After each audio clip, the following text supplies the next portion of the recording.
وقت بل جو ابھی قانون بن چکا ہے اس کے سلسلے میں مسلم پرسنل بورڈ پورے ملک میں جو ہے ایک تحریک چلا رہا ہے۔ اس سلسلے کی جو ہے کہ ایک اجلاس ہمارے پاس اورنگ شہر میں بھی 28 اپریل کو ہونے جا رہا ہے۔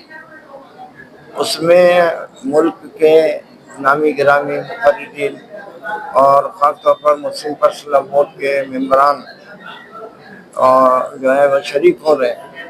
خاص طور پر مولانا عبید اللہ صاحب اعظمی اور اسد الدین اویسی صاحب اور عبدالرحیم مجددی اور مولانا قاری سیف اللہ رحمانی اور عمرین صاحب، یہ سب لوگ تشریف لا رہے ہیں۔